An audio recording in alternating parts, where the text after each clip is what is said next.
Thyroid gland আমাদের শরীরের জন্য অত্যন্ত গুরুত্বপূর্ণ একটা গ্রন্থি, যেটি আমাদের গলার সামনের দিকে দেখতে অনেকটা বাটারফ্লাই আকৃতি বা প্রজাপতির মতো দেখা যায়। থাইরয়েড গ্ল্যান্ড থেকে থাইরক্সিন নামক এক ধরনের হরমোন নিঃসরণ হয়, যা আমাদের শরীরের মেটাবলিকের জন্য বা শরীরের বিপাক ক্রিয়ার জন্য খুবই গুরুত্বপূর্ণ। এছাড়াও বাচ্চাদের বেড়ে ওঠার জন্য বা বাচ্চাদের ব্রেইন ডেভেলপমেন্টের জন্য, বুদ্ধি বৃদ্ধির জন্য বা বুদ্ধি প্রতিভা বিকাশের জন্য খুবই গুরুত্বপূর্ণ। এবং বাচ্চাদের বয়ঃসন্ধিকালে রিপ্রোডাক্টিভ সিস্টেমের ডেভেলপমেন্টের জন্য এই থাইরক্সিন হরমোনের গুরুত্ব অপরিসীম। মহিলাদের নিয়মিত মাসিক হওয়া, ওজন নিয়ন্ত্রণে থাকা, গর্ভধারণ এবং অন্যান্য অনেক কিছুই এই থাইরয়েডের হরমোনের উপর নির্ভরশীল। এই থাইরয়েড হরমোন আমাদের শরীরে একটা নির্দিষ্ট মাত্রায় থাকে, কিন্তু যদি এর কম হয় বা বেশি হয় সেটা আমাদের জন্য অত্যন্ত ক্ষতিকর। যদি থাইরয়েড হরমোন অনেক বেশি বেড়ে যায় সেটাকে আমরা হাইপারথাইরয়েডিজম বলি, এবং থাইরয়েড হরমোন যদি কমে যায় সেটাকে হাইপোথাইরয়েডিজম বলা হয়। হাইপোথাইরয়েডিজম রোগটি এখন বর্তমানে মহামারী আকার ধারণ করেছে। দেখা যায় প্রায় প্রত্যেকটি ফ্যামিলিতে বা প্রত্যেকটি বাড়িতে কোনো পরিবারে কোনো না কোনো সদস্য অথবা আশেপাশে কোনো নিকট আত্মীয় স্বজন এই হাইপোথাইরয়েডিজম রোগে আক্রান্ত।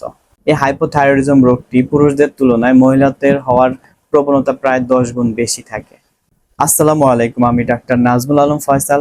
আজকের এই ভিডিওতে আমি আপনাদেরকে জানানোর চেষ্টা করব কেন আমাদের হাইপোথাইরয়েডিজম বা থাইরয়েডের সমস্যা হয়, এর কারণ এবং এর লক্ষণগুলো কি লক্ষণ দেখলে আপনি বুঝবেন যে আপনার থাইরয়েডের সমস্যা রয়েছে বা আপনার হাইপোথাইরয়েডিজম রয়েছে, এবং এর জন্য কার্যকরী কিছু হোমিওপ্যাথিক ওষুধ সম্পর্কে। চলুন শুরু করা যাক।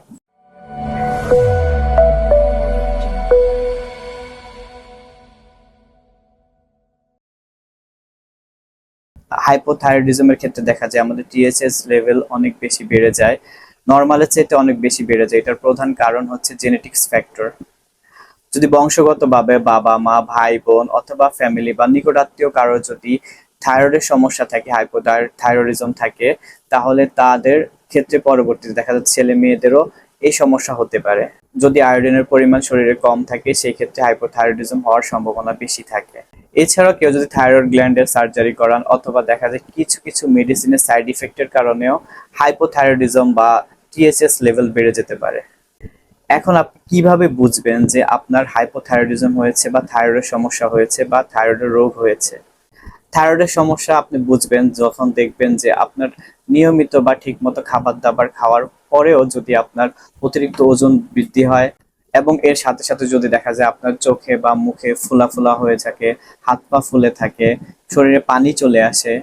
দ্বিতীয়ত, রোগী অনেক সময় বলে যে একসময় আমি অনেক কাজ করতে পারতাম বা শরীরে অনেক এনার্জি ছিল, বাট এখন আমার শরীর খুবই দুর্বল, কোনো কাজ করতে মন চায় না, সারাদিন শুয়ে বসে থাকতে মন চায়, কাজকর্মে অনীহা প্রকাশ করে।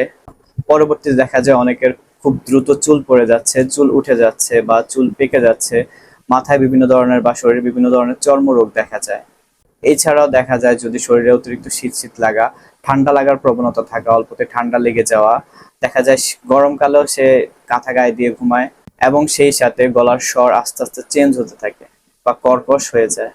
সেই সাথে কোষ্ঠকাঠিন্য থাকতে পারে। মহিলাদের ক্ষেত্রে দেখা যায় অনিয়মিত মাসিক, ঠিকমতো মাসিক না হওয়া, রেগুলার মাসিক না হওয়া, সেই সাথে গর্ভধারণের সমস্যা হওয়া। দেখা যায় অনেকে বাচ্চা নিতে চাচ্ছেন কিন্তু বাচ্চা হচ্ছে না, বা বাচ্চা হলেও দেখা যায় 3-4 মাসে সেটা মিসক্যারেজ হয়ে যাচ্ছে, বাচ্চা নষ্ট হয়ে যাচ্ছে, এবং দেখা যায় অনেক সময় দেখা যায় বিকলাঙ্গ বাচ্চাও হতে পারে।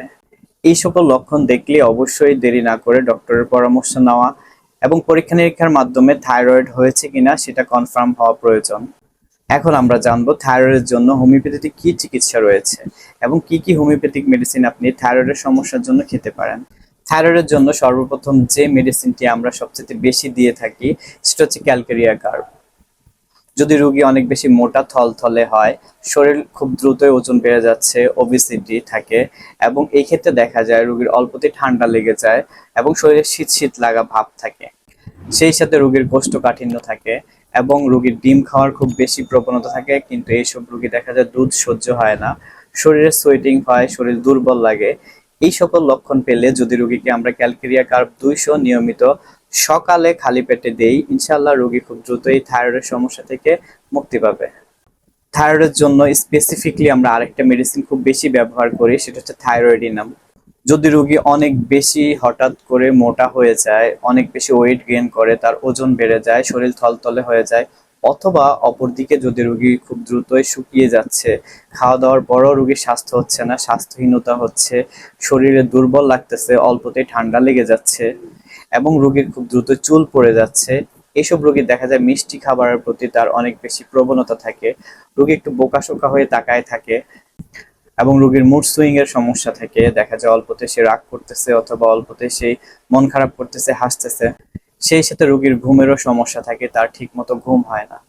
এই সকল লক্ষণ পেলে আমরা যদি রোগীকে থাইরয়েডিনাম 3x দেই অথবা রোগীর বয়স অনুযায়ী আমরা এখানে পোটেন্সিও ইউজ করতে পারি, যেমন থাইরয়েডিনাম যদি 30 অথবা 200 দেই, ইনশাল্লাহ দেখা যাবে রোগীর থাইরয়েডের সমস্যা খুব দ্রুতই সমাধান হয়ে যাচ্ছে।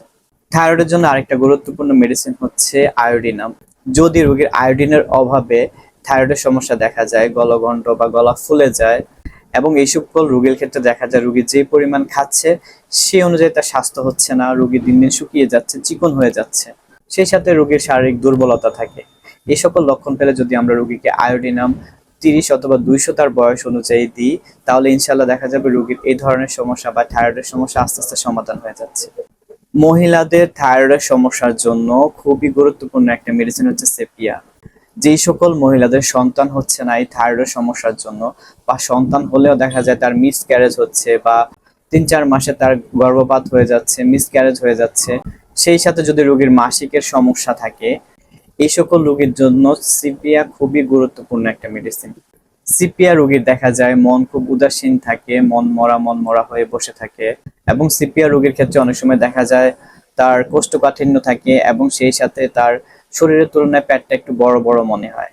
এই সকল লক্ষণ পেলে যদি আমরা রোগীকে সিপিয়া 30 অথবা 200 নিয়মিত রোগীর বয়স অনুযায়ী দিই, তাহলে ইনশাল্লাহ রোগী খুব দ্রুতই সুস্থ হয়ে যাবে। থাইরয়েডের জন্য আমরা আরো একটি মেডিসিন দিতে পারি, খুবই গুরুত্বপূর্ণ, সেটা হচ্ছে থুজা। যদি রোগীর বংশগত কারণে বা বংশগত কোনো প্রবলেমের জন্য যদি থাইরয়েড হয়ে থাকে এবং রোগীর থাইরয়েডের সমস্যার সাথে সাথে যদি রোগীর ওজন বেড়ে যায়, হাতে পায়ে কোমরে পিঠে ব্যথা হয়, এবং সেই সাথে যদি রোগীর শরীরে আঁচিল বা তিল অত্যাধিক পরিমাণে দেখা যায়, রোগীর নোনতা খাবার এবং পেঁয়াজের উপর যদি রোগীর আকর্ষণ থাকে বা খাবার প্রবণতা থাকে, এই সকল লক্ষণ পেলে যদি রোগীকে আমরা থুজা দেই, তাহলে দেখা যাবে রোগীর এই ধরনের সমস্যা বা থাইরয়েডের সমস্যা খুব দ্রুতই সমাধান হয়ে যাচ্ছে। থুজা শুধু থাইরয়েড হরমোনের জন্যই না, এছাড়াও শরীরের অন্যান্য যদি হরমোনের সমস্যা তৈরি হয়, শরীরের যে কোনো হরমোনে যদি ইমব্যালেন্স হয়, বেশি হয় বা কম হয়, সেক্ষেত্রে থুজা এই হরমোনটাকে নর্মাল করার জন্য খুবই গুরুত্বপূর্ণ একটা মেডিসিন। তাই এই সকল লক্ষণ পেলে আমরা রোগীকে থুজা নিয়মিত দিতে পারি 30 বা 200 তার বয়স অনুযায়ী। ইনশাল্লাহ দেখা যাবে রোগী খুব দ্রুতই আরোগ্য লাভ করছে। ছোট ছোট বাচ্চাদের বয়ঃসন্ধিকালে যদি রিপ্রোডাক্টিভ সিস্টেম ডেভেলপমেন্টের সমস্যা হয়, সেক্ষেত্রে আমরা রোগীকে ক্যালকেরিয়া আয়োড দিতে পারি। এক্ষেত্রে দেখা যায় তার গ্ল্যান্ডগুলো শক্ত হয়ে যায়, ব্যথা করে, তখন সেই ক্ষেত্রে যদি আমরা ক্যালকেরিয়া আয়োড এইসব বাচ্চাদেরকে 30 বা 200 নিয়মিত দিই, ইনশাল্লাহ রোগী খুব দ্রুতই সুস্থ হয়ে যাবে। এছাড়াও হোমিওপ্যাথিতে থাইরয়েডের জন্য আমরা আরো মেডিসিন ব্যবহার করতে পারি রোগীর অবস্থা অনুযায়ী, সিমটম অনুযায়ী। যদি আপনার থাইরয়েডের সমস্যা থাকে, অবশ্যই আপনি নিকটস্থ কোনো ডক্টরের সাথে পরামর্শ করবেন এবং আপনার সিমটম অনুযায়ী ওষুধ গ্রহণ করবেন। ইনশাল্লাহ আপনি খুব দ্রুতই সুস্থ হয়ে যাবেন। ভিডিওটি যদি ভালো লাগে অবশ্যই লাইক, কমেন্ট, শেয়ার করবেন এবং সাবস্ক্রাইব করবেন। দেখা হবে পরবর্তী কোনো ভিডিওতে, পরবর্তী কোনো সমস্যা নিয়ে। ভালো থাকবেন। আসসালামু আলাইকুম।